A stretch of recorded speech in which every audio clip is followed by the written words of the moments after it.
Donc j'animerai cette table ronde. Je suis Frédéric Changenay, je travaille à Radio France, au pôle innovation. Voilà, magnifique, merci beaucoup. Et donc je m'occupe donc du développement du son immersif à Radio France pour les antennes et pour des collaborations extérieures. Et j'ai le plaisir de participer à l'AES France également. Voilà. Cette table ronde va réunir pas mal de monde. On verra pas tout le monde en même temps, donc on aura 3 plateaux qui vont se succéder. D'abord Terence Briand, Gaël Martinet qui vont venir introduire un petit peu les choses ici, et ensuite un deuxième plateau avec Daniel Déès, Sébastien Rioux, Martin Antifon qui viendront en tant qu'utilisateurs des systèmes de diffusion sonore divers et variés nous venir témoigner un petit peu. Et ensuite nous aurons un troisième plateau avec des représentants des constructeurs, des gens qui conçoivent et fabriquent ces systèmes de sonorisation immersifs. Alors, pourquoi est-ce qu'on a ce questionnement aujourd'hui? Évolution des systèmes de diffusion sonore pour le spectacle vivant. Voilà, donc le mot immersif, il est partout, il veut tout et rien dire, et on voit que il y a beaucoup d'incompréhension autour de ça, et peut-être qu'il est temps de mettre des mots précis sur ces choses-là. Tout ça a été soulevé il y a maintenant quelques mois par Terence sur les réseaux, roi des réseaux sociaux, donc qui a commencé au sein de la communauté de parler un petit peu de ce sujet-là, et puis Gaël Martinet a rebondi assez rapidement. Donc Terence et Gaël, je vous invite à venir sur le plateau, à nous rejoindre, et voilà, et peut-être on va donner la parole dans un premier temps à Terence, qui a été le premier à agiter un petit peu le cocotier sur ce sujet. Donc, Terence... On m'entend? Oui, bien. Oui, on t'entend très bien. Voilà, donc ça, très intéressant. Bon, c'est quand même intéressant. Voilà. C'est pas très poli, par contre. Mais... ça reflète bien. Copyright Xavier Gibert de RFI Labo. Je pense que sa femme en avait marre. Voilà. Il va y avoir quelque chose comme ça. Donc, Terence, donc toi, tu es le patron de pas mal de choses. Tu fais de la formation, tu es ingénieur du son. Tu agites le sujet du son immersif. Beaucoup dans la musique et le spectacle vivant. Et donc toi, tu t'es posé un certain nombre de questions. Donc je te laisse nous développer un petit peu ces choses. Alors merci, bonjour à tous et à toutes. Merci à Frédéric Changenay, l'AES France et le JTSE de m'avoir invité et convié à cette table ronde. Comme j'avais beaucoup de choses à dire, je vais plutôt lire parce que j'ai que 5 minutes, 7 minutes, je voudrais que tout le monde puisse parler, et sinon je sais que je suis capable de parler 1h30 du sujet, ce qui est pas... je voudrais aussi écouter tout le monde. Donc voilà. Donc pour ceux qui ne me connaissent pas, je m'appelle Terence Briand, je suis mixeur façade en live et mixeur studio depuis plus de 30 ans. Je suis spécialisé en 3D sonore et en mix spatialisé depuis 10 ans. Je me qualifie de metteur en scène sonore. Alors là aussi, c'est un terme sur lequel il faudra sûrement statuer. Je suis également le fondateur de Studio Nima, Witty Audio Formation et 360 Prod, que vous pouvez écouter au 2e étage, qui fait du mix live là en ce moment en temps réel avec un musicien. Voilà, on se spécialisé 360. Slide, s'il vous plaît. Waouh! Alors, selon moi, le son immersif avance à 2 vitesses. 2 réalités coexistent sans vraiment se rencontrer. La création d'un côté et la diffusion de l'autre. Alors, côté diffusion, la majorité des salles attendent d'y voir plus clair pour s'équiper, attendent des propositions artistiques immersives, où les salles s'équipent et installent des systèmes frontaux enrichis. On entend un peu sur les côtés, on privilégie la compatibilité stéréo, c'est une recherche de tous. Mais les dispositifs réellement immersifs en son 360 degrés ou intégrant de la verticalité restent extrêmement rares aujourd'hui. Côté création, quand un artiste s'empare du mot immersif sonore, immersion sonore, d'expérience, ça c'est ma propre expérience, il s'imagine un espace libre, mouvant, circulaire, parfois aérien, qui entoure le public, qui entoure les gens. Donc aujourd'hui, il y a un vrai problème. Slide, s'il vous plaît. Ah ouais, Donc aujourd'hui, il y a un vrai problème de communication. Le concept immersion sonore désigne des réalités parfois différentes en fonction de qui en parle, et cela pose un réel problème dans le développement cohérent de la 3D sonore, à mon avis. Slide. Alors, aujourd'hui, si un système dépasse le LR traditionnel, on parle d'immersion, la plupart du temps, mais sans vocabulaire commun. Alors, pour exemple, un metteur en scène pense à un système spatialisé frontal pour améliorer la localisation, un régisseur pense à un frontal élargi pour améliorer sa salle, un producteur d'album pense au Dolby Atmos, un sonorisateur va penser mixage objet, pas tout le temps. Un artiste s'attend à un dôme immersif avec un son enfin libre tout autour de lui partout. Un installateur pense budget, un architecte pense structure d'accroche, un programmateur, un directeur attend de comprendre. Voilà, ça c'est mon constat. Et tout le monde croit parler de la même chose, or ce n'est pas le cas. Nous devons les aider, d'où la nécessité d'un langage commun. Waouh! J'ai même plus à dire slide, ça me plaisait pourtant. Donc, voici une proposition de label de création et de diffusion sonore pour le live et le studio que je tire de mon expérience. Donc, évidemment, c'est le sujet, ce n'est qu'une proposition, et après, j'invite tout le monde à en parler, et voilà. Donc moi, j'ai défini, parce que par mon expérience, qu'il y avait 5 labels possibles, mais il y en a peut-être plus. Le son frontal, qui correspond à tout ce qui est enceinte alignée. Voilà, évidemment, je ne parle pas d'algorithme et tout ça, je parle juste de disposition de haut-parleurs. Donc, je veux créer en son frontal, tout simplement.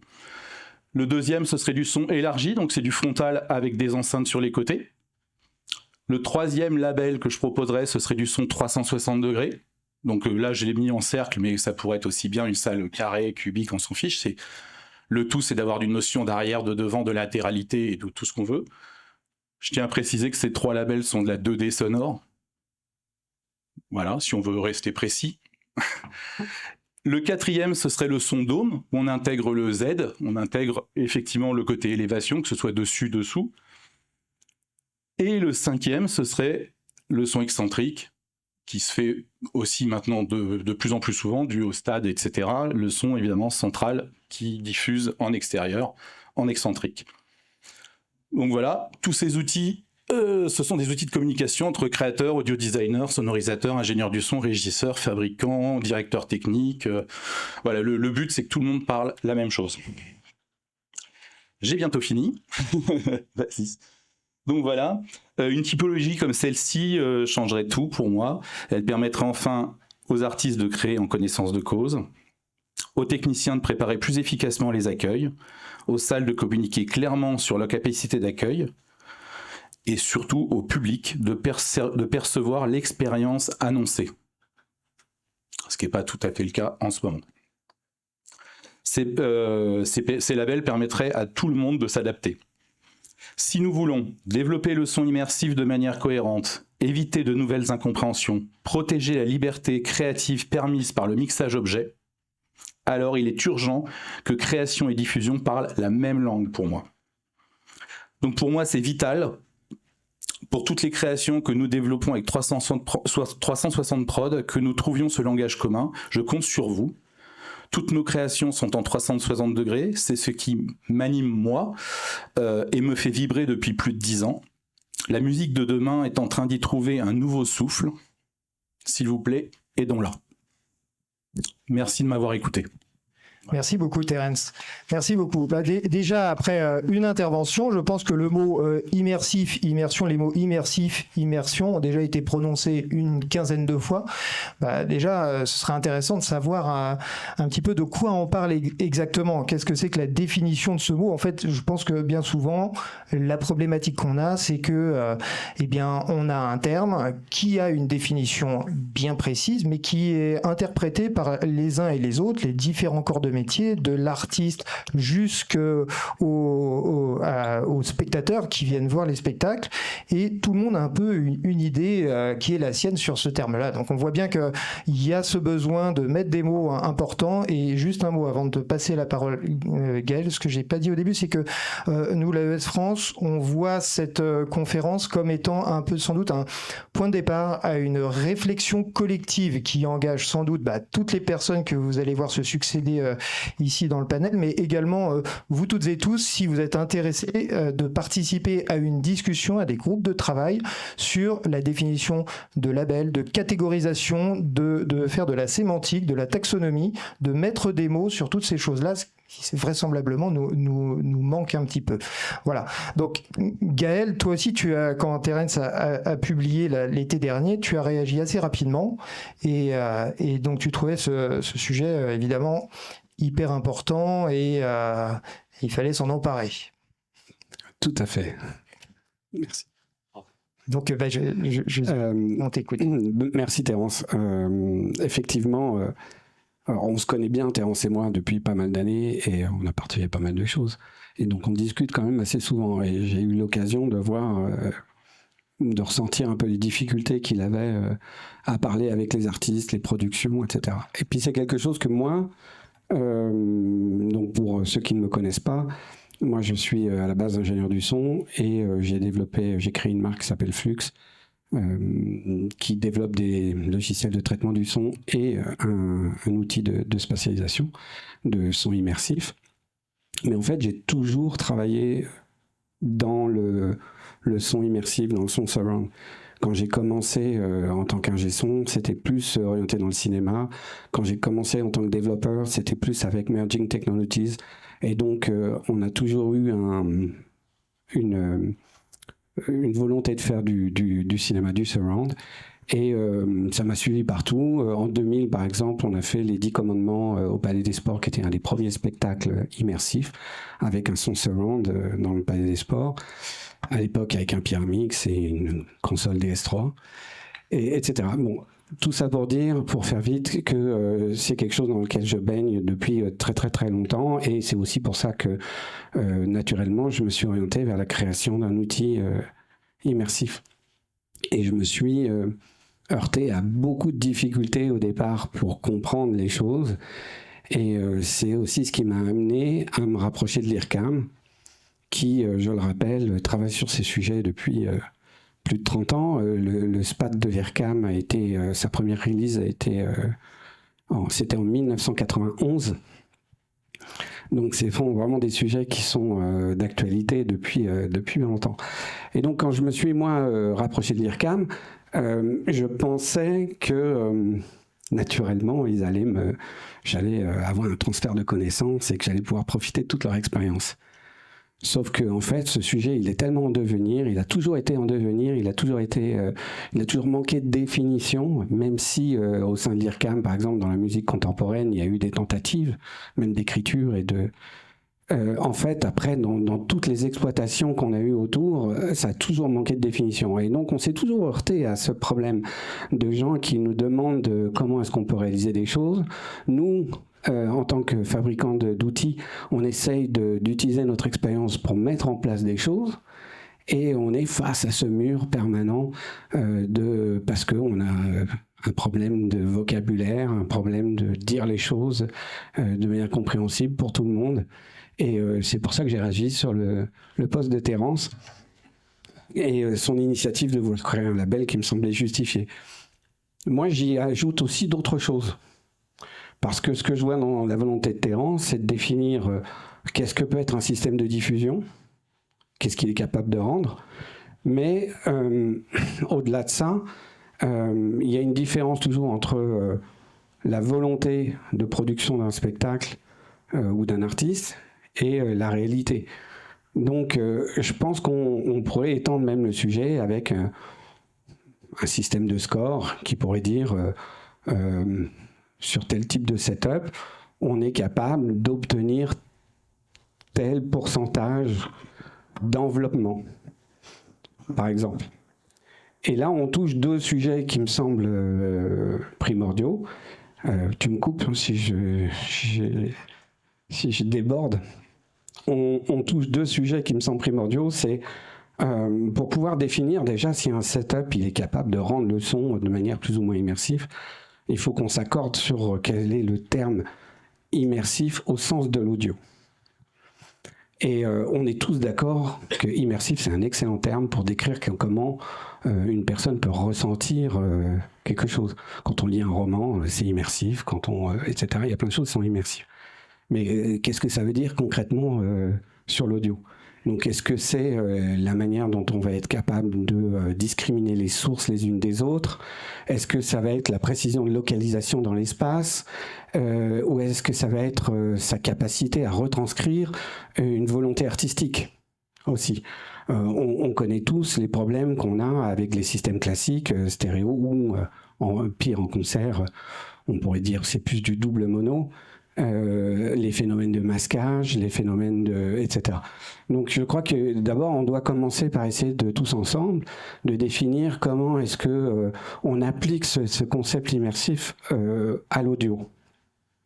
Et ensuite on est capable, une fois qu'on a ça, d'essayer de déterminer un système, qu'est-ce qu'il va être capable de retranscrire en termes de plus ou moins de pourcentage.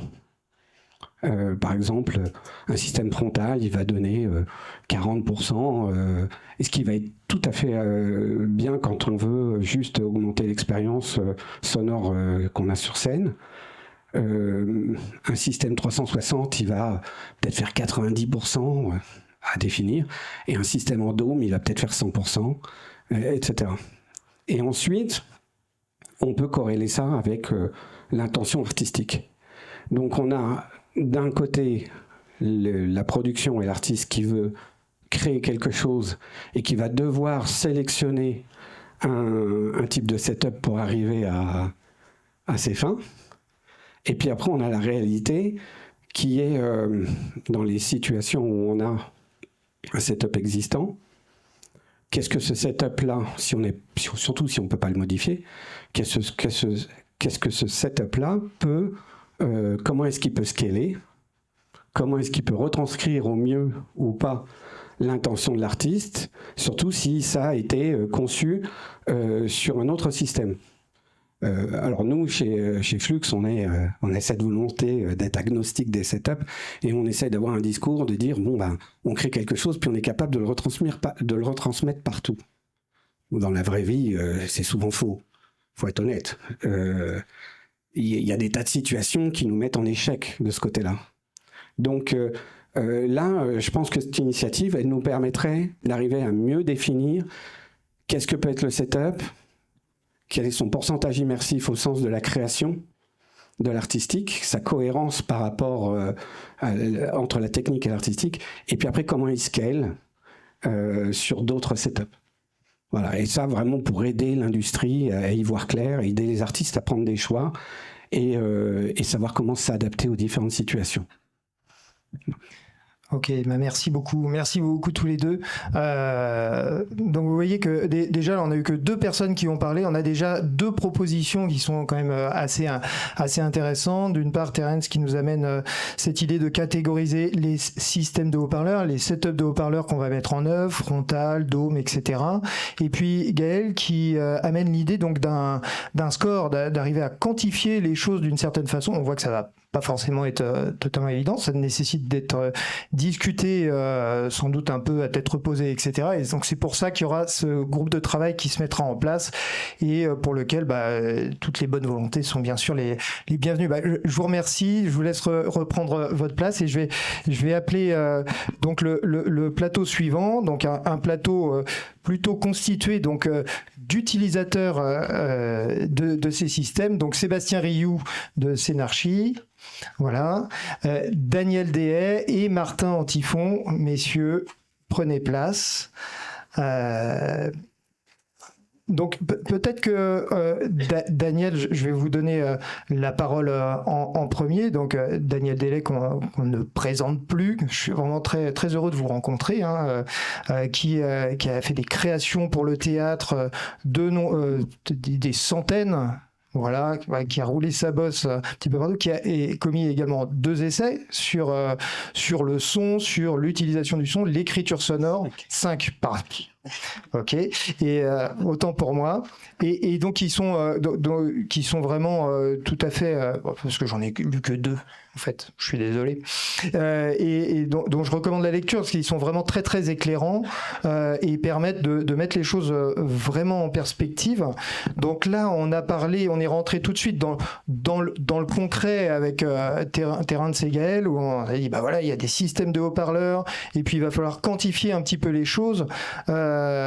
Évidemment, en amont de ça, il y a évidemment un artiste, un créateur qui a envie de donner à entendre et à voir des choses à son public, et c'est là que vous vous situez en fait. Ouais, mais moi je me situe à l'endroit où on ne sait pas, quoi. C'est-à-dire on démarre, il y a du texte. Moi je lisais même pas les textes, j'attendais la première lecture pour entendre des voix. C'est-à-dire passer dans l'oralité, quoi. Et puis le deuxième moment important, c'était l'espace. Dans quel espace on se situe? Et là, je vois, dans les systèmes qui sont proposés, on considère un espace vacant, quoi, un espace ouvert. Nous, c'est tout l'inverse. Il y a un scénographe, donc il y a déjà des architectures, et des architectures qui ont du sens. C'est-à-dire, si c'est une chambre à coucher, peut-être il y a une pièce à côté. Si c'est une cour, il y a du plein air, etc. Donc, on écrit avec le son en relation à cette image. Et donc, ça, c'est une autre donnée. Et l'autre, et donc, bien sûr, la scénographie, c'est pas seulement des images d'architecture, mais c'est des circulations. Une scénographie, ça organise des circulations. Donc des lointains, donc des hors-champs, etc. Et puis ce qui se passe aussi, c'est qu'il y a des acteurs. Et les acteurs, c'est une échelle. Et c'est des corps, quoi. C'est des corps qui sont là et qui en fait, fonctionnent dans une relation à un public.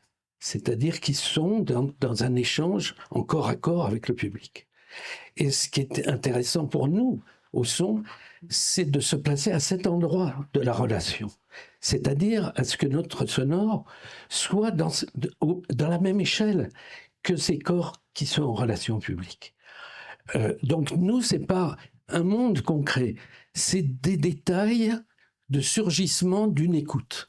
On ne montre pas la réalité du monde, on montre une écoute. C'est ça comme au cinéma, quand on fait un cadrage, on choisit une partie de l'espace et on ne va pas montrer tout l'espace. On montre une chose, puis on montre le contre-champ, puis on montre un plan général, etc. C'est-à-dire qu'on va démonter la surcharge de la réalité du monde pour en donner un parcours, en fait. Et un parcours qui n'est pas tout en même temps, mais qui est successivement. C'est-à-dire qu'on va découper le temps et on va découper l'espace. Et c'est ça pour nous, fabriquer du sonore au théâtre, c'est se placer à un endroit où les sources ne seront jamais au même endroit. C'est-à-dire que si le public repère qu'un haut-parleur est placé là, il va l'attendre là et ça n'a aucun intérêt. Une pluie, on ne peut pas mettre de la pluie pendant tout l'acte 1 parce qu'il pleut, c'est impossible. On va mettre là une verrière qui reçoit une grêle, et puis là on va mettre un regard qui dégorge, et puis là on va mettre la pluie sur du zinc, et ça sera successivement et dans un entrebâillement de dialogue comme si ça avait continué. Mais notre conscience, par exemple, du frigidaire, dans la cuisine, quand on est dans la cuisine, c'est au moment où il y a du silence. Et il n'y a que là qu'il apparaît, sinon on s'en fout, quoi. C'est un invariant. Et donc, on vire les invariants. Notre cerveau, il travaille tout le temps à éliminer tout ce qui n'a aucun intérêt, c'est-à-dire toutes les permanences, toutes les continuités. Donc, ce qui est intéressant à travailler, c'est les ruptures, c'est les coupures, c'est le passage du seuil, c'est de passer d'une pièce à l'autre. Alors là, d'un seul coup, on découvre une acoustique. Et puis, quelques secondes après, on l'oublie, l'acoustique. Pourquoi ? Parce que c'est un invariant. Donc, pour nous, la question fondamentale de la construction sonore au théâtre, c'est la coupure, la différence, l'incertitude Hein, je mets des enceintes, moi, au lointain, dans les toilettes ou dans les loges, ou aux Français, je fais ouvrir au poulailler les portes par un machinot pour, avec une enceinte qui est dans l'escalier, faire entendre un oiseau bizarre dans la cerisier parce on doit l'entendre, etc. Donc voilà, c'est fabriquer un champ dans lequel on ne sait pas ce qui va se passer et où il y aura du désir de la part des spectateurs d'être étonné, quoi, de ne s'attendre à rien et de découvrir. Voilà. Un espace de fragilité, en tout cas. Merci Daniel, c'est vraiment tout à fait passionnant je trouve parce que là vous remettez les choses un petit peu au départ. Il y a le réel, l'effet du réel, et ça, c'est ce que vous décrivez. Et tous ces systèmes dits immersifs, en fait, ils ont vocation un petit peu à recréer le réel, en tout cas mieux que les systèmes classiques de sonorisation. Est-ce qu'ils y parviennent plus ou moins, de façon plus ou moins satisfaisante en fonction de la façon dont on les utilise, la façon dont ils sont conçus. Et là, vous revenez évidemment cette adéquation parfaite entre, en effet, le comédien qui est déjà dans son espace, un espace qui existe, et donc le son ne doit rester dans cet espace-là. C'est ce que vous nous décrivez bien. Et évidemment, en utilisant des moyens qui sont super intéressants, très connus dans le théâtre, où on va placer à chaque fois des sources sonores, et c'est assez différent des systèmes dont on parle, qui eux sont des systèmes complètement constitués. Est-ce que ces systèmes constitués arriveront de façon suffisamment satisfaisante à faire ce que vous faites avec ces systèmes de haut-parleurs. Voilà. C'était très, très intéressant de vous entendre parler sur ce sujet. Sébastien Rioux, donc de Scénarchie. Scénarchie, oui. Voilà. Donc, vous aidez des gens qui installent dans des salles des systèmes. Des fois, je leur complique la vie. Voilà, ça leur complique peut-être un peu la vie parfois, et parfois ils vous compliquent la vie également Plus souvent. Parce qu'ils ne savent pas vraiment ce qu'ils veulent, ou en tout cas peut-être ils savent pas bien l'exprimer. Oui, donc bonjour, donc je suis chargé de projet chez Scénarchie, donc j'ai décrit des prescriptions pour équiper les théâtres et les salles, voilà, pour qu'ils aient les moyens de faire les belles choses que vous décrivez et que Daniel a décrit d'une manière hyper sensible et qu'il a tout dit. Pour moi. Pour revenir un peu sur ce qu'a dit Terence et Gaël avant, je pense pas que cette idée de label soit une bonne idée. Je m'explique. Je pense pas que les salles ont besoin d'un autre label. Elles ont suffisamment de contraintes comme ça. Je sais parce que la plupart, c'est moi qui les impose. Je pense pas que ce soit... Mais je vois bien, par contre, il est hyper important de pouvoir mettre des mots et caractériser ce que décrit Daniel. Parce que ce qu'on a besoin au théâtre, on parle du théâtre, moi je suis un homme de théâtre, on parle de la musique, Terence, tu parles plutôt de musique, je sais, mais les deux se recoupent. Ce qu'on va essayer de rendre tangible, de trouver des moyens matériels pour exprimer et rendre possible ce que vient d'exprimer Daniel, il faut caractériser. Avant, on le faisait d'une manière assez simplement, c'est-à-dire on achetait un paquet d'enceintes et on les mettait, comme disait Daniel, dans des endroits, dans les couloirs. Et comme la scénographie existe, parce que dans le théâtre, il se passe, comme Daniel l'a très bien décrit, la scénographie existe, on fait rentrer le son dans cette scénographie.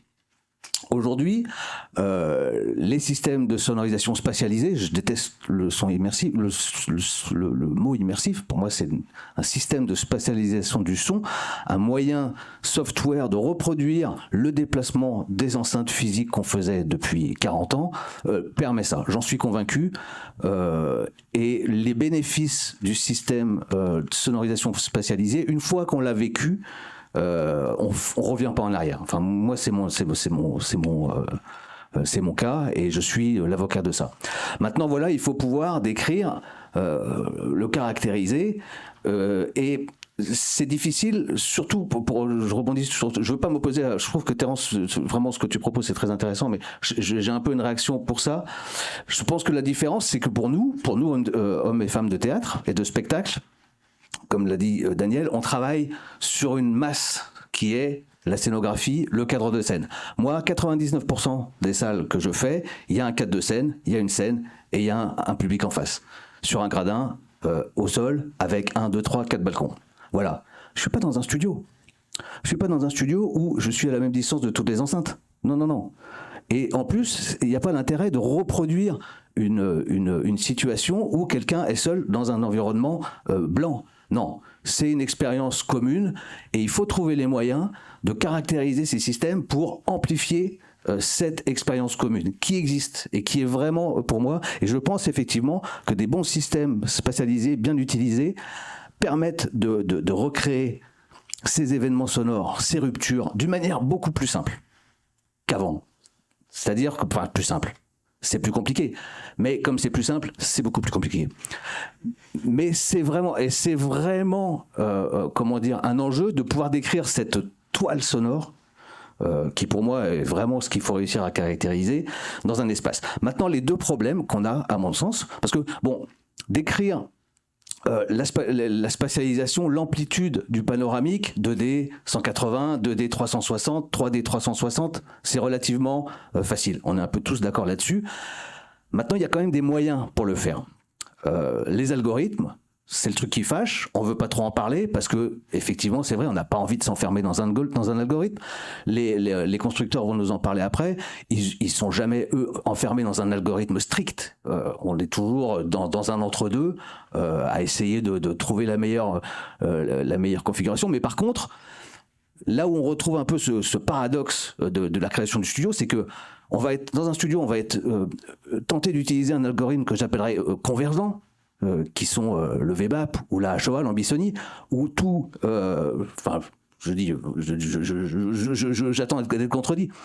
Alors que dans un théâtre, on va travailler sur un espace général.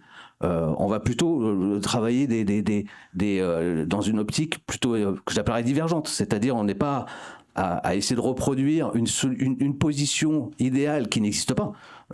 Parce que c'est dans un théâtre, il y a 2000 places, 5000 places, au Palais des Sports, 15 000 places, qui sont chacune différentes. Mais par contre, ce qu'on veut, c'est que ce que nous permet, à mon sens, la spatialisation, c'est que ces 300, 400, 500, 6000 personnes vivent devant le même paysage sonore et vivent pas la même expérience, parce que chacun, justement, vivra une expérience différente, mais chacun participera, vivra le même moment et aura un petit bout de l'expérience au moment où il est et à la place où il est. Et ça, c'est effectivement, moi, pour revenir à mon travail, c'est compliqué de décrire justement des systèmes, parce qu'une fois qu'on a dit qu'on mettait des enceintes au cadre, des enceintes au sol et des enceintes dans la salle, on n'a pas dit grand-chose. Parce que l'essentiel du boulot, il se fait avec le processeur et avec l'interface, parce que c'est l'opérateur, l'opératrice qui va vraiment utiliser cet outil.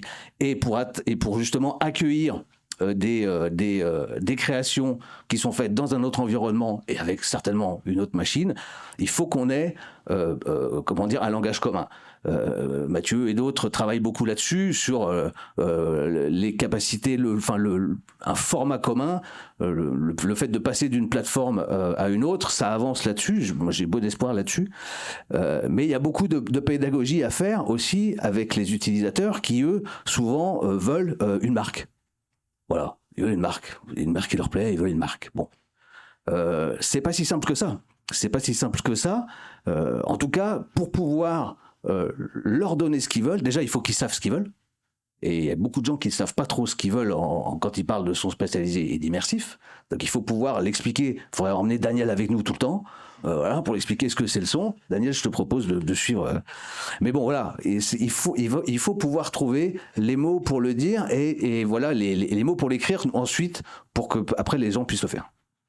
D'accord, merci Sébastien. Donc là on a en effet un terme qui apparaît, évidemment, qui est ultra important, c'est l'interopérabilité. Et les spectacles se déplacent, ils vont passer d'un système à l'autre.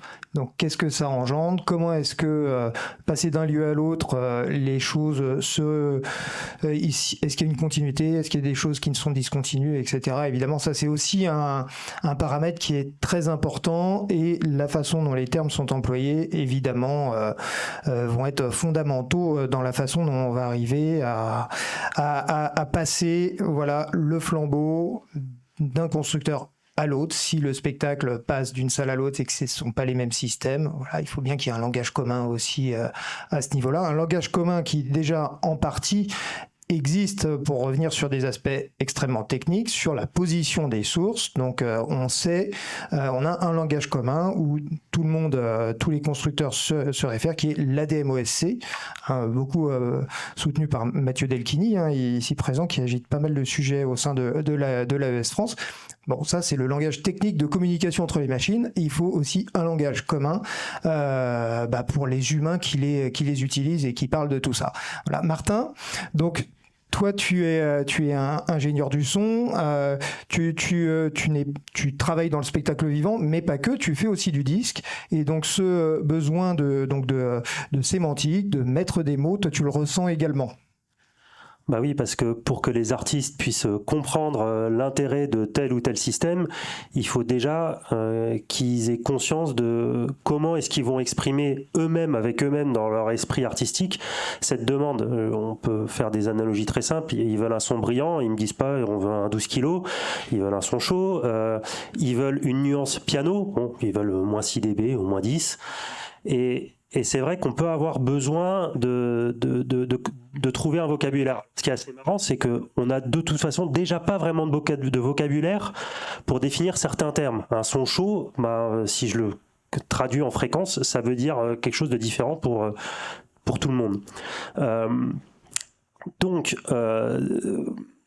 j'ai perdu le fil, pardon. Mais il y a donc un besoin de définir ça. Alors je ne sais pas si on peut vraiment le définir ou si ça va se définir de facto. Parce que, par exemple, à l'IRCAM, moi j'ai fait plein de concerts en tant qu'ingé son et des fois en tant que rime. Alors j'ai jamais été au stade de création où le compositeur il fait ses premières notes avec le rime en studio. Mais en général, effectivement, le compositeur... Le réalisateur en informatique musicale, c'est la personne qui en fait accompagne, on va dire, techniquement le compositeur, en sachant que les compositeurs ont de plus en plus de compétences techniques en programmation, en spatialisation, et généralement ils arrivent, ils savent déjà justement quel système ils veulent utiliser, puisque du coup ça a une incidence sur la création qu'ils ont. Mais comment est-ce qu'on arrive à extraire quelque part ce savoir pour le transmettre au plus grand nombre, puisque finalement ces problématiques qui étaient très liées à la création contemporaine, finalement c'est des problématiques qu'on retrouve aujourd'hui avec tous nos systèmes. Et puis en parallèle, effectivement, il y a comment on passe de la production, de la pré-production à la scène, sachant qu'aujourd'hui, on a, en tout cas en musique, une problématique de la création sur un disque et sa performance en live. Mais ce qui est drôle, c'est qu'on peut trouver plein d'analogies finalement avec ce qu'on maîtrise déjà largement avec la stéréo. C'est que si on a un ping-pong délai à la noire et qu'on arrive dans une grande salle, on va le mettre en mono parce que sinon on va se retrouver avec une blanche à un jardin ou à cour. Donc finalement, on peut déjà transposer finalement pas mal de problématiques avec ce qu'on sait déjà, mais voilà, comment est-ce qu'on le met en œuvre, comment est-ce qu'on communique, comment est-ce qu'on y réfléchit, comment ça se fait, est-ce qu'il y a besoin sur ces choses-là d'avoir un vocabulaire, ça j'en sais rien. Je trouve que d'un point de vue technique, et merci Terence et merci Gaël, parce que je ne m'attendais pas à voir des propositions aussi concrètes, et je trouve que ça parle vachement. Mais du coup, comment est-ce qu'on traduit ça à l'opposé sur les outils et sur la matière qu'on va créer? C'est-à-dire, ok, on a un système à 80% immersif. Ouais, moi, j'ai créé une matière à 50%. Alors, est-ce que j'ai besoin d'un système à 80%? Voilà. Et je trouve ça hyper intéressant de réfléchir à comment est-ce qu'on va dialoguer là-dessus. Après, évidemment, tout ça est très lié à la question du coup de l'interopérabilité entre les microphones. Il est ingénieur du son aussi, il s'y connaît. Et puis aussi à toute la question de l'écriture et de ce qu'on peut en faire, parce qu'effectivement la première fois que quelqu'un entend le terme je vais faire un truc immersif, son premier réflexe c'est génial, les sons ils vont tourner. Pas forcément, voilà. Et du coup, je sais pas, par exemple, on pourrait avoir un terme qui définit j'ai un son qui tourne par rapport à un son qui tourne pas, parce que ça crée un discours. Et il y a une analogie que j'aime bien aussi avec le cinéma que j'avais lu il y a très longtemps, où il disait s'il y a un arbre, le spectateur voit un arbre, s'il y en a deux, il en voit deux, puis s'il y en a trois, il voit une forêt. Et ça rejoint un peu tous les discours de Daniel sur l'écriture. Parce que finalement, de toute façon, qu'on le veuille ou non, on fait pas du réalisme, on fait de la fiction. Parce que un micro, de toute façon, c'est pas réel. Même avec les meilleurs micros ambisoniques, même si c'est complètement bluffant, le meilleur moyen de retransmettre une émotion, c'est de trouver les bons artifices pour faire en sorte que chacun perçoive avec ses propres codes l'émotion qu'on veut retransmettre. Ok. Et donc, ce qui est intéressant aussi, c'est de voir que un projet artistique, surtout dans la musique, il n'est pas forcément que pour la scène, c'est aussi un projet de discographique. Et donc, ce qu'on veut raconter par le son doit perdurer sur la scène. Donc il y a aussi cet aspect-là de continuité, et peut-être que la sémantique qu'on cherche à mettre en œuvre, il faut qu'elle puisse décrire un certain type d'œuvre. Ça rejoint ce que tu disais sur un son qui tourne. Mais si on veut le généraliser, c'est une musique que je veux entendre partout autour de moi, et peut-être qu'elle est en mouvement. Si ça existe sur l'album, ça doit exister sur scène après. Ou en tout cas, ça doit se transposer d'une manière ou d'une autre. Oui, et du coup, ça rejoint les questions d'interopérabilité. C'est comment on raconte ça pour 100 personnes ou 500 ou 1000, sachant que le problème insoluble et qui existera toujours, c'est le problème temporel. Puisqu'à partir du moment où on a le temps, c'est le groove, voire ça tue tout. Donc, comment est-ce qu'on gère ça? Et d'ailleurs, on en a pas mal discuté autour de la question d'ADM-OSC, par exemple, de définir, je sais pas moi, une distance maximale entre deux sources. Parce que s'il y a plus de telle distance, du coup, en fonction de la température, a priori, ça change pas trop, mais on aura tel temps de propagation. Donc, en fait, si on veut conserver le groove entre la batterie et la basse, ils peuvent pas être distants de plus de temps pour chacun des spectateurs. Tout à fait, oui. Ah, mais ça, c'est parce que le son va vraiment pas du tout assez vite. Il est vraiment beaucoup trop lent. Ça, c'est un problème. Merci beaucoup à tous les trois. Donc, à la fin, on aura quand même un temps de questions-réponses. Donc, vous pourrez interroger l'ensemble du panel à ce stade. Donc, je vais appeler le deuxième plateau. Donc, Sylvain Biguet de L Acoustic, Mathieu Delchini de DNB, Sylvain Thévenard de Adamson et Adrien Zani de Holophonics. Merci messieurs d'être là, d'avoir accepté de venir à cette table ronde assez copieuse quand même. Donc c'est assez impressionnant de voir tous ces gens, ce jus de cerveau réunis là dans un espace aussi petit. Évidemment, moi il y a quelque chose que je trouve très intéressant dans ce foisonnement technologique qui arrive depuis une bonne dizaine d'années maintenant. Voilà, on va apparaître chaque grand constructeur de matériel de sonorisation a aujourd'hui son processeur de spatialisation, et en plus de son processeur vient avec une vision des choses. Voilà, une façon de concevoir le son immersif et une idée bien précise. Alors parfois ça s'affronte un petit peu, on voit qu'il y a des approches qui sont très différentes, mais en tout cas elles sont tout le temps très assumées, et ça je trouve ça tout à fait passionnant. Sylvain, on va commencer par toi. En fait, chez L Acoustic, donc vous avez le processeur ELISA. On a déjà pas mal de temps de travail sur cet outil. Et je sais que c'est une grande réflexion chez L Acoustic, évidemment, et sur aussi comment on présente les choses, comment est-ce qu'on fait accepter. Et je crois que tu me disais que par exemple le mot immersif a été bien identifié comme étant un problème en soi. Oui, tout à fait. Donc le mot immersif n'était pas si employé que ça au début de l'existence de ELISA, même si ELISA c'est L Acoustics Immersive, je me souviens plus, mais le mot immersif était pris dedans. Cela dit, l'intention de Christian L au moment du développement de cet outil, c'était avant tout de recréer une connexion entre la scène et le public, ou en tout cas entre l'artiste et le public. Donc j'ai entendu ce genre d'argument depuis le début, et c'était vraiment l'intention de départ. Donc finalement, l'aspect immersif, c'est-à-dire le fait d'être entouré par des enceintes, même si immersif, ça peut être aussi un autre terme, c'était finalement une conséquence d'avoir développé une technologie de spatialisation. Mais l'objectif vraiment était de finalement transformer une scène stéréo en une scène en 4K, mais en audio. C'était la première intention. Donc en fait, dès le début, on a eu des règles de design qui ont accompagné notre outil et qui définissaient clairement ce qu'on appelait hyperréalisme, donc vraiment la scène, et l'aspect immersif que nous, on considérait comme optionnel. On voulait surtout pas forcer les salles à adopter la dimension immersive de nos technologies s'ils étaient uniquement intéressés par l'hyperréalisme. Alors juste, excuse-moi, ça veut dire que l'hyperréalisme, ça veut dire avoir une ligne d'enceinte qui permet de faire coïncider mieux ce que l'on voit et ce que l'on entend. Exactement. Voilà. Et ce que vous appelez immersif est d'être entouré par le son. Voilà, donc horizontalement ou verticalement. Mais on a toujours considéré ça comme des éléments optionnels qu'il faudrait déployer uniquement si le contenu audio le nécessite et si l'architecture le permet. Pour nous, on a rapidement identifié le fait que l'architecture pouvait être une contrainte forte qui pouvait faire obstacle aussi à l'adoption de l'audio spatial. Donc on s'est vraiment concentré sur l'aspect frontal, voilà, pour vraiment pousser cette technologie au maximum. D'accord. Et sur alors, déjà en fait ce qu'on pourrait dire c'est que parce que là déjà depuis le début on n'a toujours pas une définition claire de ce que ça veut dire immersif. Tout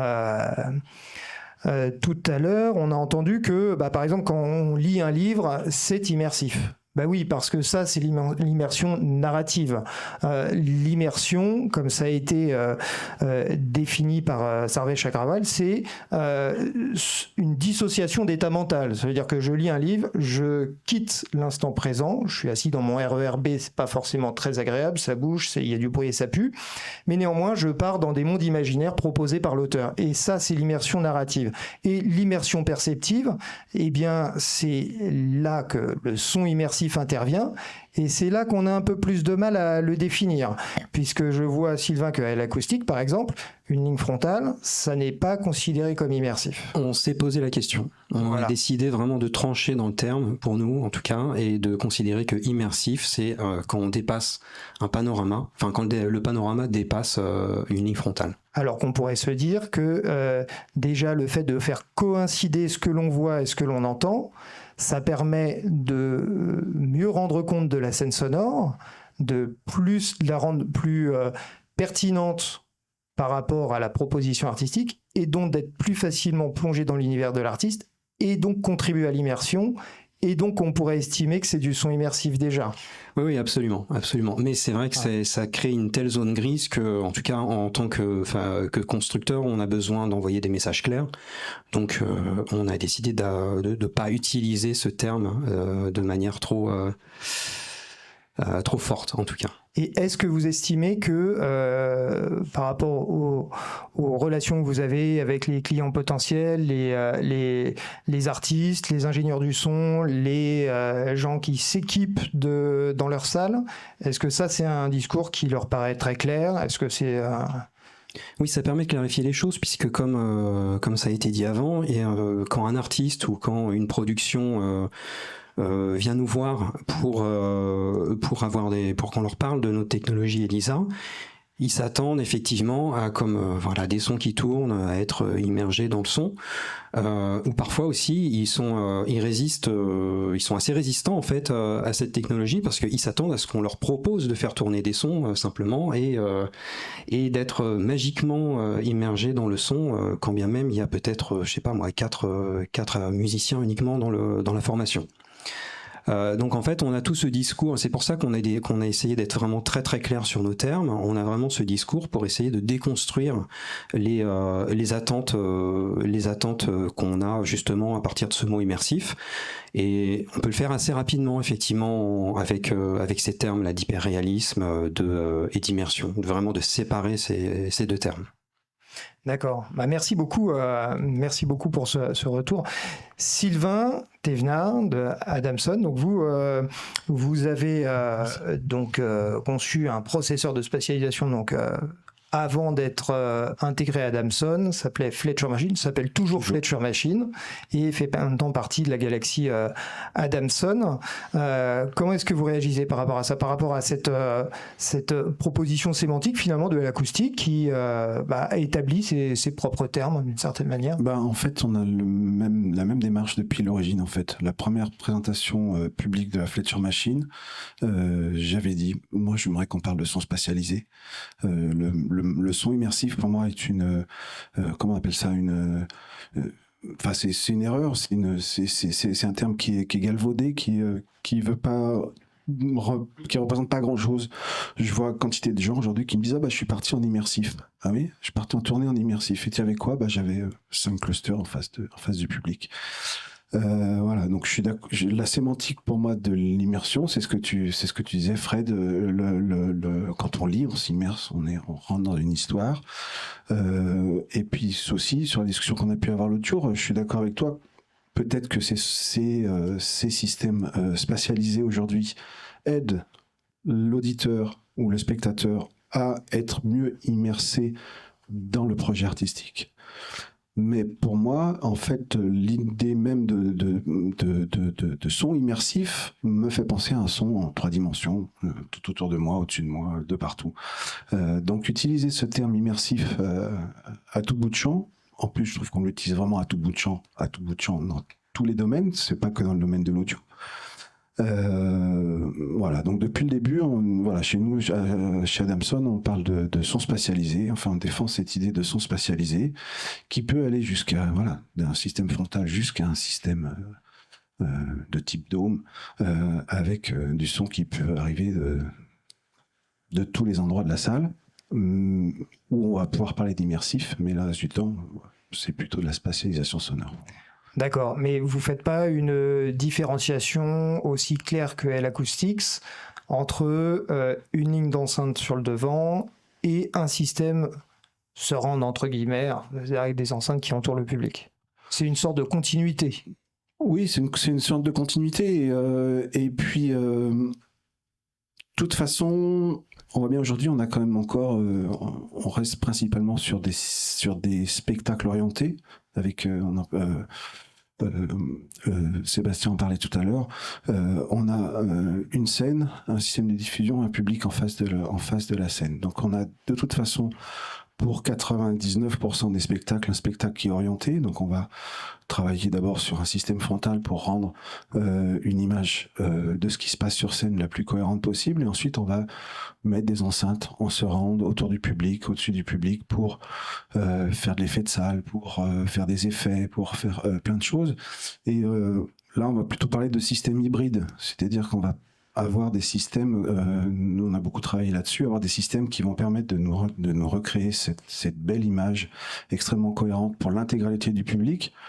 Maintenant, bonjour la débauche technique pour pouvoir recréer cette précision qu'on peut avoir en frontal dans une salle sur un surround ou sur un dôme. Enfin, techniquement, on va avoir beaucoup de mal à recréer la précision qu'on peut avoir sur un système frontal en 3 dimensions. Donc on va créer des images, des belles images, on va créer plein de choses, des beaux espaces, mais voilà, on est quand même globalement sur cette idée d'hybridité. Hybridité, c'est-à-dire qu'on a une grosse densité de haut-parleurs sur le frontal et un peu moins sur le surround, c'est ça ? Oui, généralement, typiquement, on va avoir, ça dépend en fonction des salles, du point source ou des petits line arrays pour aller jusqu'au fond de la salle, parce qu'il faut qu'on couvre l'intégralité du public, et avec une densité qui va pouvoir être relativement réduite, parce que les gens sont loin des enceintes, donc ils vont pouvoir en entendre plusieurs et avoir une localisation précise. Maintenant, sur le surround, on va pas pouvoir installer cette même qualité d'enceinte, enfin qualité, voilà, si on a du line array en face, on ne mettra pas du line array tout autour du public. Et encore une fois, le public est relativement loin du système frontal, alors que potentiellement, le surround, il y a des gens qui sont juste à 2 mètres de l'enceinte de surround. Donc ça pose quand même des gros soucis. Et cette enceinte de surround qui va juste, la plupart du temps, être du point source, est-ce qu'elle va pouvoir couvrir toute la salle ? Donc est-ce que dans le surround, on va être capable de recréer cette même précision d'image pour l'intégralité du public qu'on va pouvoir créer sur un système frontal. Ah, ok, alors moi ce que je vois, c'est il y a deux choses dans ce que tu dis, Sylvain. La première, c'est que là on voit apparaître peut-être par rapport aux propositions que tu faisais, Terence, une proposition de typologie d'installation un peu différente, ce que vous appelez hybride. Donc voilà, avec un système un peu asymétrique, avec un frontal bien dense, bien renforcé et quelque chose d'un peu plus léger sur le surround. Ça, c'est une première chose. Et ensuite, donc en effet, avec un système hybride comme ça, il n'est pas capable d'accueillir n'importe quel type de production. Typiquement, si je veux faire un gros concert de musique électronique où il y aura pas d'orientation de la scène sonore, qui est peut-être un critère à prendre en compte également. La plupart des spectacles qu'on fait, que ce soit dans le théâtre, le cinéma, le concert, d'une manière générale, la scène sonore est quand même orientée, c'est-à-dire qu'il y a un sens pour regarder. Il y a très concrètement une scène devant et un devant qui est le même pour tout le monde, mais il y a certaines typologies de spectacles où il y a peut-être pas de direction. Et donc il n'y a pas de devant. Je suis bien d'accord. Donc ça, c'est... Pour ça, il faut aussi le lieu, bien sûr. Mais il faut le lieu qui soit adapté. Et donc, c'était le début de mon propos, c'est qu'on a beaucoup d'abord de propositions artistiques orientées et des salles qui sont construites depuis, pour certains, plusieurs centaines d'années, qui sont orientées avec une scène en face d'un public. Et qui répondent à un certain type de production qui sont adaptées pour ces salles. Voilà. Donc c'est tout le temps, je pense, il me semble, un tandem entre l'esprit de la production, la façon dont l'artiste a voulu faire son spectacle, et ensuite une réalité. Et là, on rejoint ce que disait Gaël tout à l'heure, quand il disait qu'il y avait sans doute une mesure à faire de l'adéquation entre la volonté d'un artiste et les possibilités de la réalisation technique de l'autre côté. Sans doute que notre catégorisation devra prendre ça en compte. Mathieu Delchini, donc pour DNB, donc vous avez donc le système Soundscape qui est en action depuis pas mal d'années maintenant aussi. Et donc si on revient par rapport à ce que disait Sylvain, les deux Sylvains, voilà, ils sont à côté, c'est plus facile.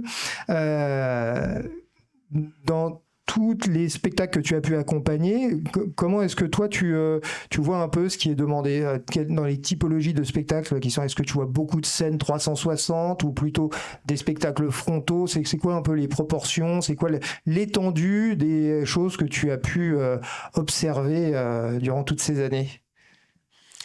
Ah oui, bonjour, merci. Effectivement, je pense que je vais aller dans le sens de tout ce qui a été dit jusqu'à présent, il n'y a pas de surprise. On voit que depuis la période classique, les salles et les spectacles sont orientés, focalisés, avec une scène à un endroit, le public à un autre endroit.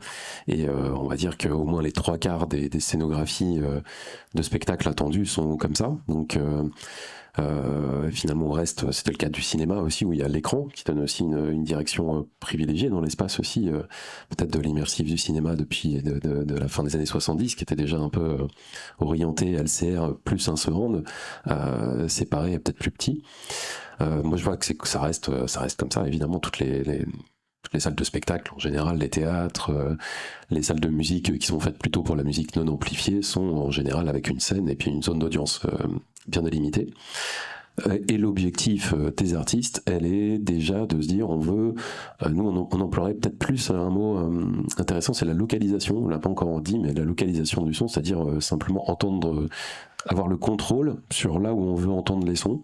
On peut dire c'est peut-être un des objectifs dans la sonorisation.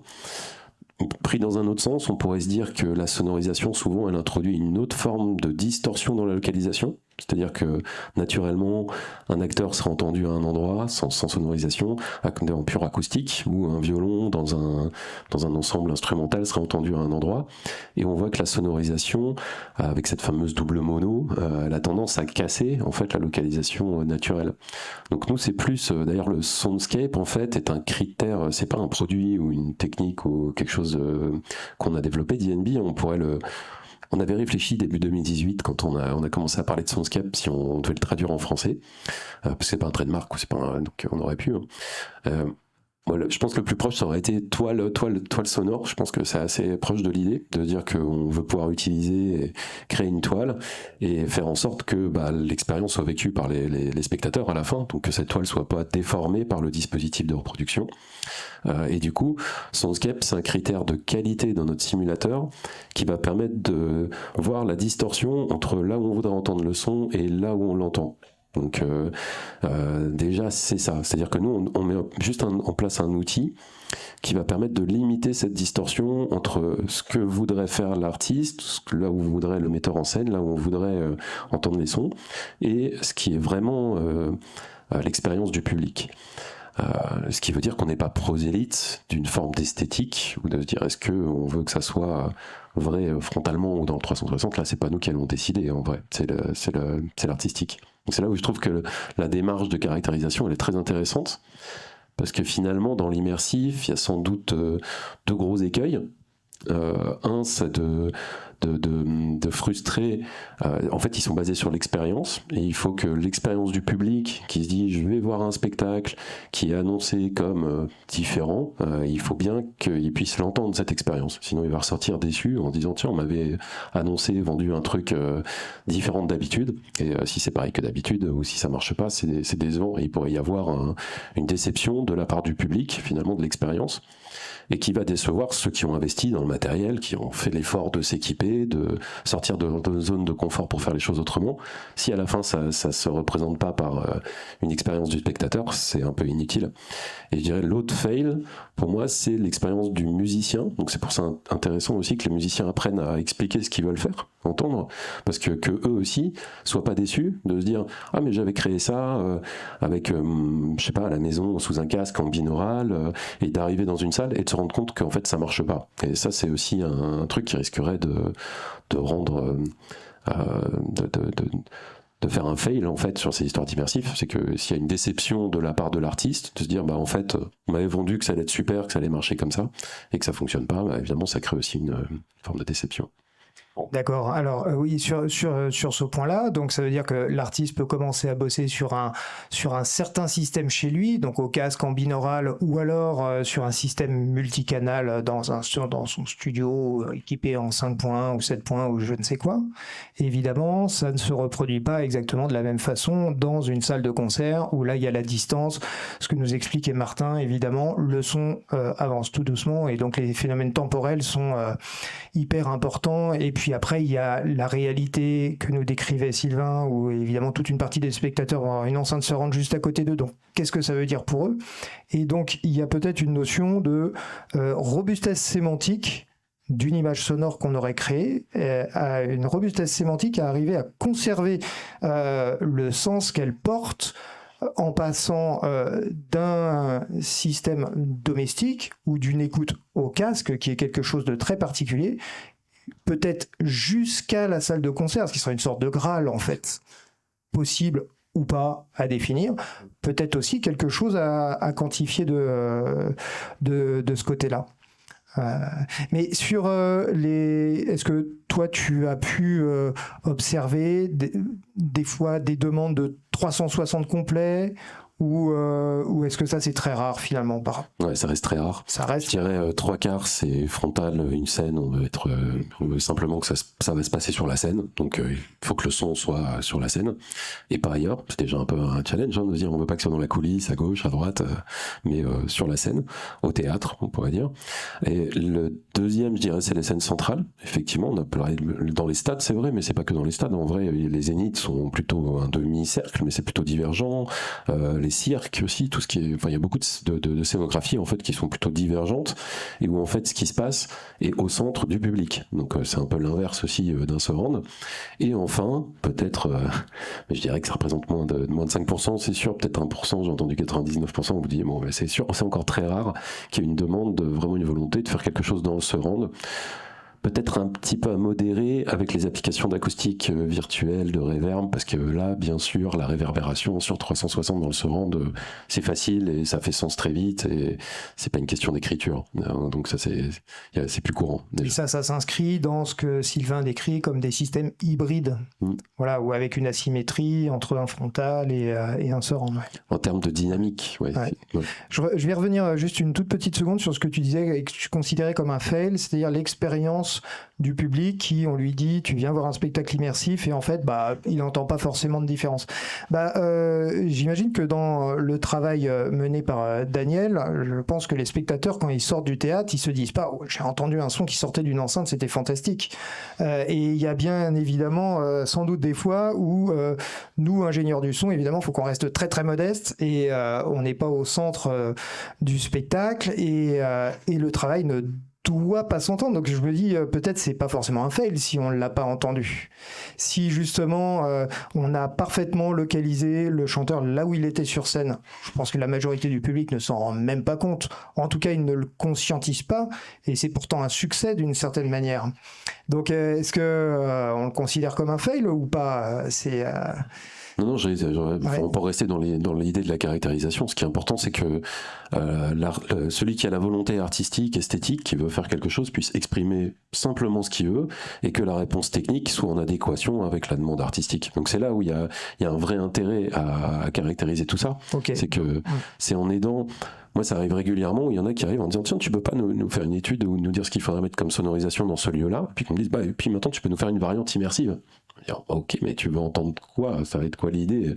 C'est pas du tout pareil si on veut pouvoir mettre la basse au plafond ou derrière, ou est-ce que non, bien sûr la batterie elle va rester sur scène et on mettra que de la reverb. Enfin voilà, on est obligé de creuser pour comprendre un petit peu, pour s'assurer que ça satisfasse la demande. C'est là où... Ok, donc c'est l'adéquation, et donc là on voit revenir ce que proposait Gaël sur une façon de quantifier l'adéquation de la demande aux capacités techniques d'un système X ou Y. Merci. Quantifier, je sais pas si, est-ce que genre là-dessus, ouais. Je pense que si on demande, il faut que les artistes puissent l'exprimer comme ça. Est-ce qu'un artiste va dire, comme je sais plus qui disait ça tout à l'heure, je pense que c'est tout à fait juste, un artiste va pas dire, moi j'ai fait un spectacle à 20% d'immersion, et c'est ça qui le caractérise, et débrouille-toi avec ça pour me mettre les enceintes pour que ça marche. Je pense que ça, il y a sans doute à creuser un petit peu plus, et il faut que ça soit assez intuitif pour que les producteurs, les artistes puissent décrire ce qu'ils veulent faire. Et si c'est des indices trop complexes ça va être toute la complexité de notre travail là, dans ce groupe de travail, d'arriver à la fois être très clair sur les choses, et à la fin, si on veut pouvoir parler à des organisateurs de spectacles, des artistes, et pas rester dans notre microcosme sondier, il faut que ça tienne sur une feuille A4. Voilà, évidemment. C'est là que ça va être un petit peu compliqué.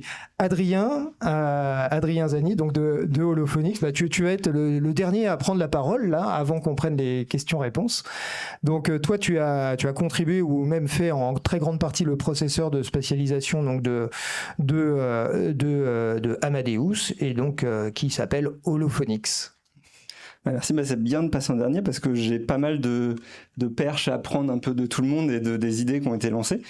Et Frédéric, tu m'avais demandé de partir d'un projet artistique, alors pour le coup qui est plutôt une exception, mais qui montre toutes les difficultés techniques si jamais ce genre de système il se standardise. Donc c'est une création qu'on a fait à la Biennale de Venise la semaine dernière. Et du coup, pour le coup, qui est un système, alors, je crois que je peux lancer si les vidéos se lancent. Ouais. Ah oui, on peut couper le son. Non, on peut couper le son. Enfin bref. Mais du coup, vous voyez, c'est un système qui est... le public est dans le cercle ici. Donc il y a 300-400 personnes à peu près. Et du coup, on a un système qui est 100%, on va dire, immersif autour, 24 points, et 3 scènes principales avec des musiciens, avec chacun son amplification. Et du coup, le public, il va se déplacer en fonction des moments du spectacle, et des musiciens qui vont changer de scène, une chanteuse qui se déplace, etc. Donc c'est hautement, on va dire, immersif. Et du coup, avec aussi du queuing, de la spatialisation, j'ai essayé comme on parle beaucoup d'AMOSC, de faire 100% le projet en AMOSC pour voir un peu les limites. Donc c'est pour ça que vous voyez la box, c'est la box de la scène, enfin bref. Et du coup, les difficultés, c'est celles qu'on évoquait, c'est que au départ, on travaille en studio. Le studio, il n'a pas du tout le même dispositif, donc il a un dispositif beaucoup plus réduit. Donc comment on travaille en studio, soit au casque, soit sur enceinte, et on peut le retranscrire dans la scène finale, qui est quand même pas du tout aux mêmes dimensions, pas du tout la même chose. Et du coup, alors là, j'ai juste mis une petite idée, c'est que voilà, un projet... l'export a pas bien marché, mais c'est pas grave. Mais du coup, le projet artistique, il a toute une vie. Il y a plein de moments où on parle de la spatialisation. Ça peut être le concert, ça peut être, comme on disait, la pré-production, la post-production. Mais on peut vouloir faire de l'archivage spatialisé. On veut pouvoir rejouer peut-être aussi la pièce ailleurs. Quand tu m'as invité à Louis Lumière la semaine dernière, j'ai fait réécouter la pièce, mais dans l'auditorium de cinéma du coup de Louis Lumière, qui est pas du tout le même dispositif. Donc comment on reproduit ce dispositif dans ce jeu-là. Et maintenant, c'est un projet qui part en tournée, mais du coup, c'est un projet qui est complexe, parce que du coup, on parle de 3 scènes, on parle de tout un dispositif, donc il y a toute la difficulté pour la suite de la tournée de dire comment on va de lieu en lieu, être capable de préserver l'écriture spatiale de ce spectacle. Et donc du coup, je voulais vous présenter un petit peu, qui revient sur l'idée que tu disais, Gaël.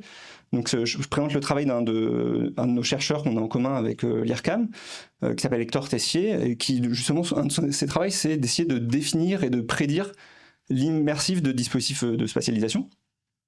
Avec du coup la première question, c'est quoi l'immersion? Comment on définit? Au tout départ, la problématique, c'est que les définitions, elles sont souvent très vagues, comme tu disais, c'est le shift de la perception, le changement d'attention. Donc c'est difficile à quantifier, donc difficile de mettre une valeur là-dessus. Donc l'idée, ça a plutôt été de se dire, est-ce qu'on ne peut pas plutôt partir de caractérisations qui sont objectives, mais du coup sur l'aire d'audience, pas uniquement au centre du dispositif, parce qu'on s'intéresse à tout le public, mais du coup en mêlant des paramètres qui sont des paramètres acoustiques, donc on connaît déjà bien la couverture, la réponse en fréquence, ce genre de choses, mais aussi des paramètres perceptifs. Donc tu parlais de la localisation, donc la qualité de localisation pour une zone d'audience, la qualité de la coloration, donc au sens de la perception de cette coloration, donc ça aussi un peu des études là-dessus, de l'enveloppement, de l'intelligibilité, etc. Donc du coup, je vous présente vite fait des petits schémas. Bon, si on simule une enceinte, super. On sait faire de la projection au niveau depuis très longtemps de dispositifs, ça c'est facile, donc ça on n'a pas de difficulté. On peut simuler aussi la projection d'un dispositif spatialisé en simulant la spatialisation. Donc là, on simule une source en WFS, une source en ambisonique. Bon, très bien, ça c'est assez facile. Par contre, sur la caractérisation de la perception, on a quelques travaux qui ont avancé sur, je reprenais, je vais pas repartir là-dessus, c'est pas très grave. Donc par exemple, tu parlais de la localisation. Du coup, on voit ce phénomène que tu disais en proximité. Du coup, on a l'effet AS, l'effet de précédence qui arrive, et on peut voir la qualité de localisation, par exemple, d'un dispositif WFS en fonction de toute l'aire d'audience, par exemple. Donc ça peut être intéressant de caractériser. On peut aussi le voir sur d'autres types de dispositifs. Donc là, on connaît l'ambisonie. Une des difficultés, c'est un sweet spot, en fait, qui va être au milieu. Donc quand on utilise sans optimisation, on voit bien la zone en bleu qui est assez réduite. Et on peut voir l'influence de certains types d'optimisation des algorithmes pour venir étendre l'aire d'audience. Parce que si la production lui dit, nous, on aimerait bien mettre 400 personnes au milieu du dispositif, et qu'on se rend compte que sans optimisation, ça passe pas, du coup, on peut venir simuler en amont et avoir une notion de dire est-ce que ça va être possible de mettre ce public-là dans le dispositif et qu'il ait une belle perception. De la même manière, il y a des modèles qui se basent sur des études perceptives qui essayent de simuler à quel point on entend la différence de coloration d'un système. Donc là, on le voit sur des sources statiques entre différents décodeurs, on voit que ça a une influence. Voilà, je ne vais pas rentrer dans les détails de comment marchent ces dispositifs. On peut le voir aussi sur la WFS. On voit que plus le dispositif il est dense, moins la WFS influe sur la coloration. Bon. Après, là, c'était les mêmes enceintes, mais en réalité, quand on densifie, c'est difficile d'avoir les mêmes enceintes. Et on peut aussi voir l'influence du déplacement d'une source sur la coloration. Donc c'est-à-dire, c'est pas tant est-ce que le système il colore, c'est quand la source elle bouge, est-ce que la coloration reste la même. Donc on voit en WFS, c'est assez stable tant qu'on reste dans la zone d'audience.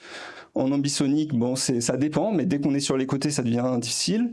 Et sur des systèmes d'amplitude panning, du coup, comme on a vraiment cet effet de source réelle, source fantôme, dès qu'on est sur l'extérieur, on a beaucoup plus de différences de coloration. Bon. On pourrait imaginer d'autres critères. Là, je vous en présente quelques-uns. C'est une idée, quoi.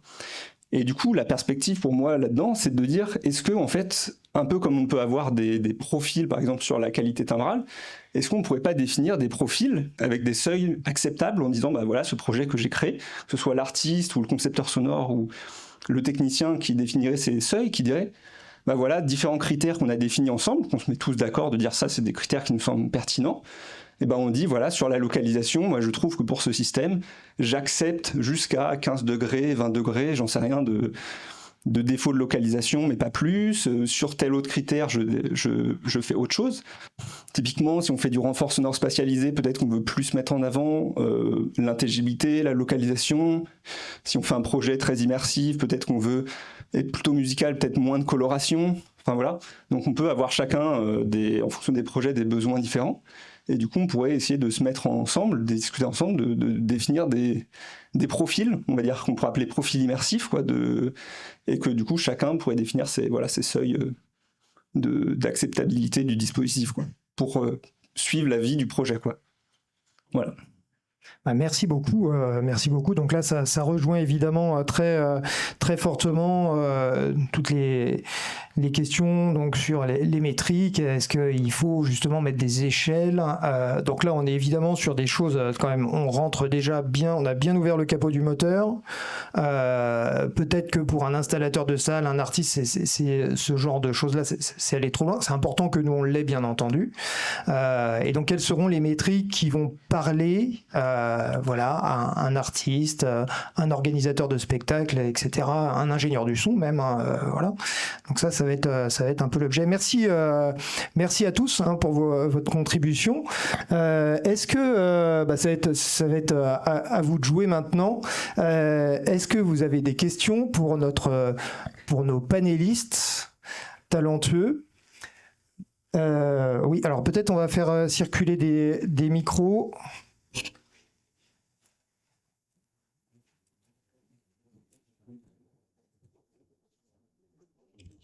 Bonjour à tous et merci pour toutes ces observations. C'est rare qu'on ait autant de spécialistes sur scène, en frontal. Justement, cette histoire de frontal, moi je crois que c'est un vrai sujet, parce que c'est le rapport de l'artiste au public, et l'immersif permet peut-être un nouveau rapport entre le public et l'artiste. Il y a eu déjà des expériences qui ont été faites depuis longtemps dans les opéras, notamment des scènes circulaires, mais c'est vrai que c'est compliqué d'expliquer à une scène classique que ça va se passer au milieu, mais au moins au milieu, ça permet aussi aux musiciens de profiter de la spatialisation, de l'entendre et peut-être de la contrôler. Et je voulais en venir à ça, parce que sur le contrôle de la spatialisation, je trouve qu'il y a un vrai souci, qu'aujourd'hui quasiment tous les processeurs fonctionnent très très bien, mais comment faire se travailler un son autrement qu'avec une souris ou un joystick qui n'est qu'en 2 dimensions? Il n'y a pas d'outils. Je suis surpris qu'il n'y ait pas eu vraiment, peut-être c'est un trop petit marché, mais qu'il n'y ait pas encore d'outils vraiment dédiés à spatialiser un son en 3 dimensions. Alors, il y a certains outils qui intègrent quand même des moteurs de trajectoire qui peuvent. Est-ce que, en effet, alors, ce que je retiens de cette intervention, c'est par rapport à notre sujet de la catégorisation, de mettre des mots sur les choses. Peut-être que ça fait partie du travail qu'on doit mener.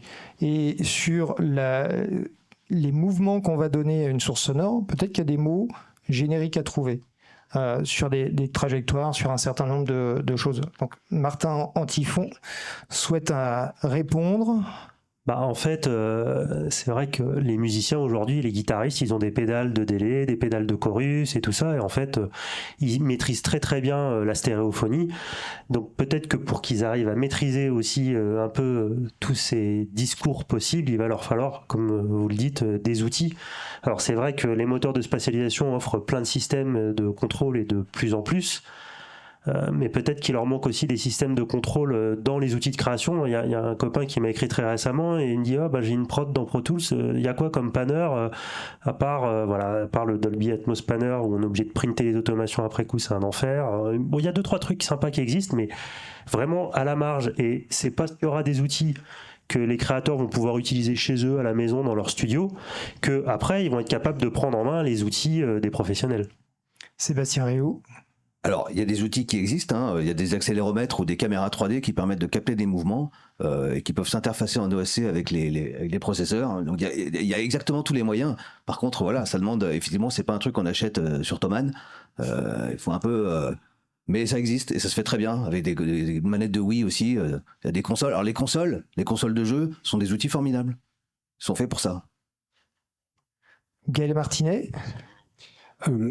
Moi, je pense qu'effectivement, plus on rajoute de paramètres perceptifs, notamment pour contrôler le son, plus ça devient compliqué, et notamment à automatiser, parce que c'est plus juste un gain et un panner.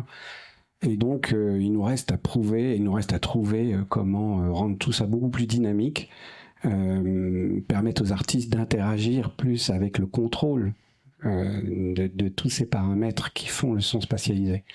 Mais là, je dirais quand même qu'on sort du concept d'origine de comment est-ce qu'on peut caractériser un système de diffusion pour savoir qu'est-ce qu'il est capable de retranscrire au niveau de la volonté d'un artiste, au niveau du son spatialisé, ou quel que soit le terme qu'on utilise, immersif, etc. Mais on y travaille tous, justement, et c'est pour ça qu'on se regroupe aujourd'hui pour essayer de déterminer ces critères. Mais c'est vraiment, je crois que tout ce que j'ai entendu, en tout cas, moi, ça allait dans le même sens de cette capacité de pouvoir définir un système et de savoir comment il scale, surtout par rapport aux différents projets. Parce que dans un monde idéal, on recrée la scénographie et on remet des enceintes à l'endroit qu'on veut, mais dans la vraie vie, c'est pas comme ça que ça se passe. Est-ce qu'on a une autre question? Oui. Oui, bonjour, Olivier de l'aéronef à Lille. Moi, je me demande si dans la catégorisation, il ne faudrait pas s'attarder aussi sur le but recherché. Le but recherché, soit améliorer la perception du réel, c'est-à-dire peut-être qu'un orchestre classique sonorisé, on va aller chercher le hautbois précisément où il est, ou bien chercher la spatialisation. Et un système frontal, il peut avoir deux buts, soit faire tourner les sons, ou bien soit aller chercher la précision. Donc je crois que dans la catégorisation d'un système, c'est important de savoir quand on arrive dans une salle, à quoi on s'adresse. Encore une fois, améliorer la localisation ou faire des effets tournants, c'est pas le même but. Tout à fait. Est-ce que quelqu'un veut réagir? Oui.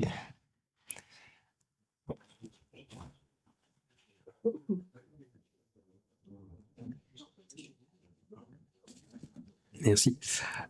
Oui, alors je pense justement qu'il y a quelque chose qu'on n'a pas vraiment mis en valeur, c'est que c'est un dialogue.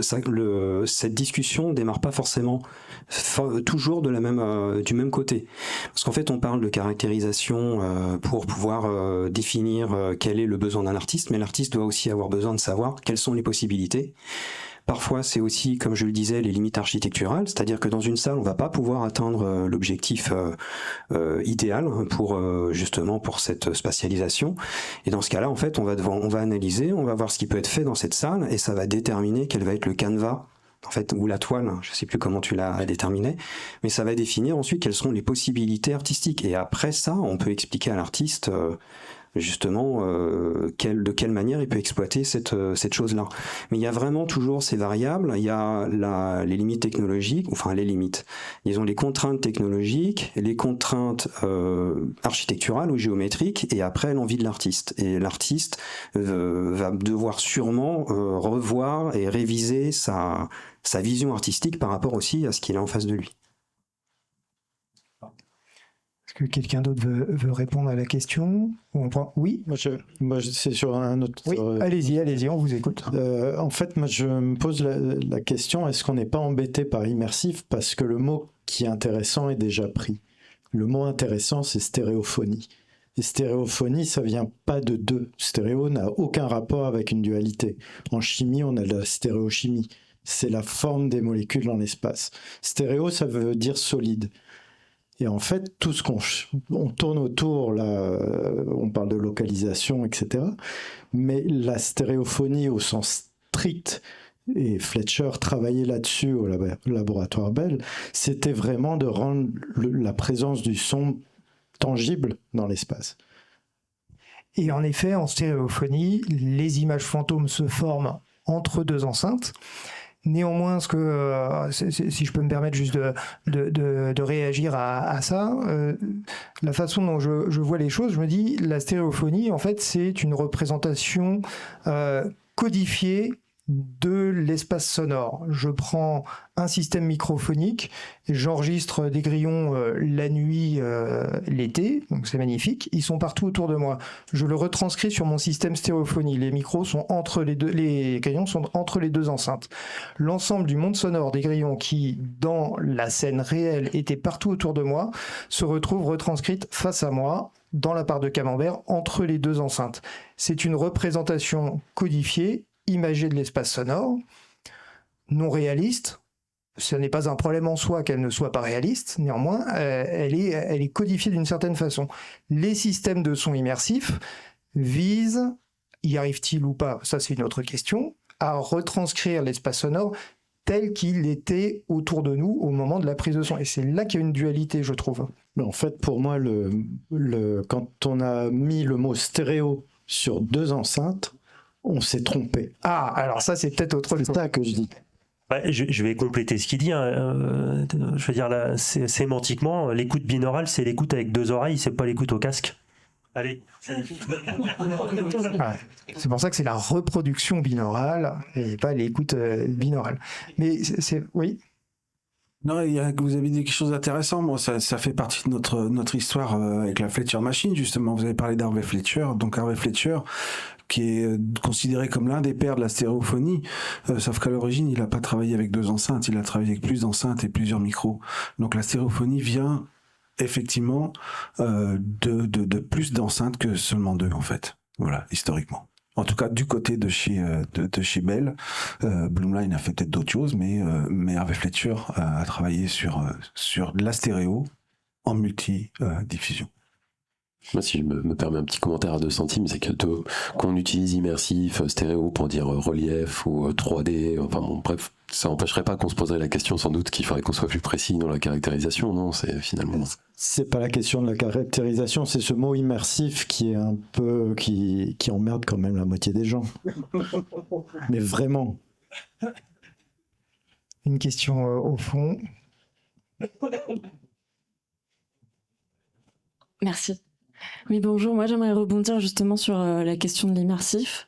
Je m'appelle Amélie Nil, je suis artiste de musique électronique. Je fais des lives spécialisés où je spécialise moi-même ma musique et je monte parfois moi-même le système.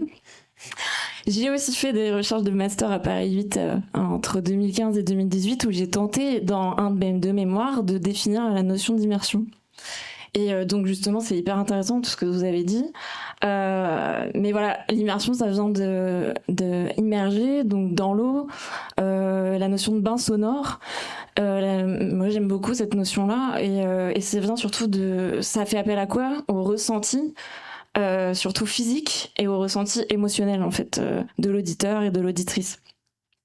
Donc ça dépend pas, pour moi ça dépend pas d'un système ou d'un algorithme, ça dépend en fait de ce que l'auditeur ou l'auditrice en lui-même va ressentir.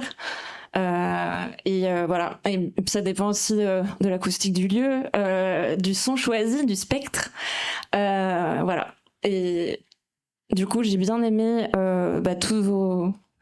tout ce que vous avez dit. Et Adrien, tu as parlé de potentiel immersif, c'est peut-être plus juste de parler de ça. Mais dans tous les cas, le travail de Terence là, et de Gaël, c'est hyper intéressant et avec plaisir participer à vos groupes de travail. Voilà, parce que je pense qu'il faut se débarrasser un peu de ce terme immersif, qui est surtout un argument marketing de nos jours, en fait. Voilà, et très, très subjectif. Est-ce que quelqu'un veut réagir aux propos d'Amélie dans le panel? Apple appelle ça le spatial audio, l'audio spatialisé.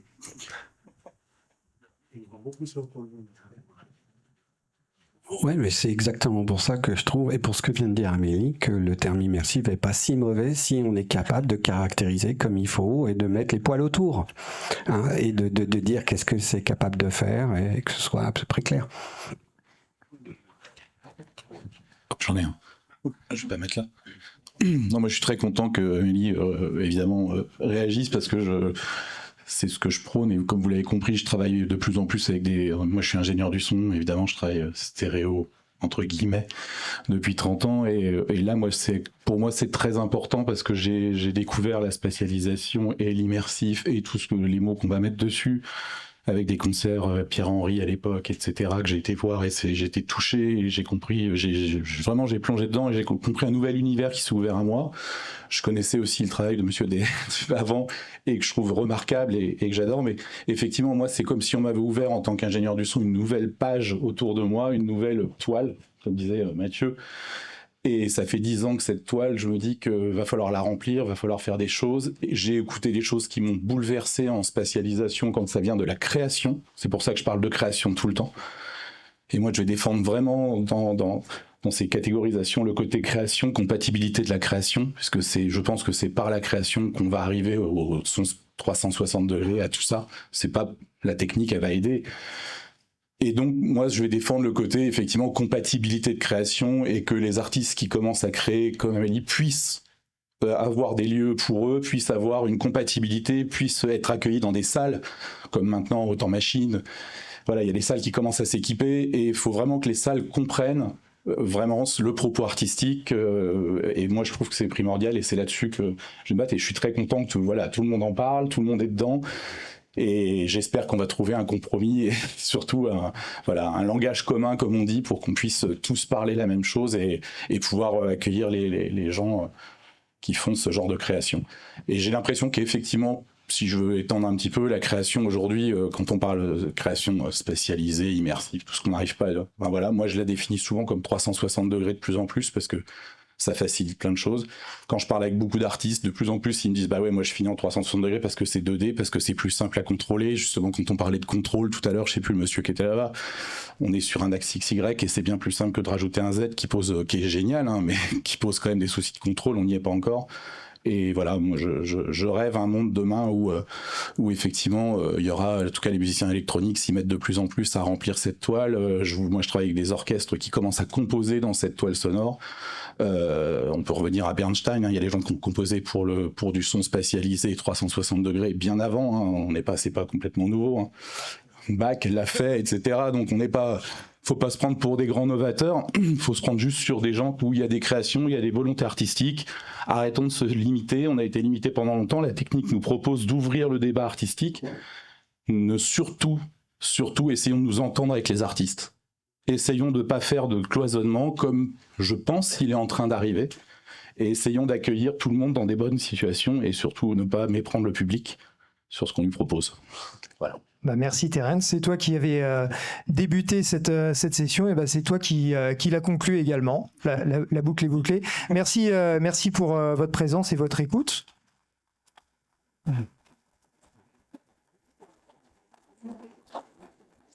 Et donc, ce groupe de travail que l'on va mener au sein de l'AES France, il est donc ouvert à toutes les bonnes volontés. Donc, n'hésitez pas soit à venir nous voir là, maintenant, tout de suite, ou à nous écrire plus tard. C'est contact@aesfrance.fr ou com. Bon, là, il y a des grands spécialistes des adresses mail qui sont pas complètement... Bon, vous trouverez assez facilement ça sur le site de l'AES France. N'hésitez pas à nous contacter. Voilà, c'est un travail qu'on va essayer de mener tout au long de l'année, selon des modalités qui ne sont pas totalement définies à ce stade, mais on vise à aboutir dans un an lors de l'événement Audio 3D organisé par l'AES France qui devrait se tenir donc au mois de novembre prochain au CNSM si tout se passe bien. Merci beaucoup. Alors, l'adresse mail bureau... Ah ouais, c'est hyper compliqué. Ouais. Si j'avais bien fait mon travail, je l'aurais mis sur le PowerPoint, mais c'est pas le cas. Donc, vous allez sur le site de l'AES France et vous trouverez l'adresse mail. Merci beaucoup.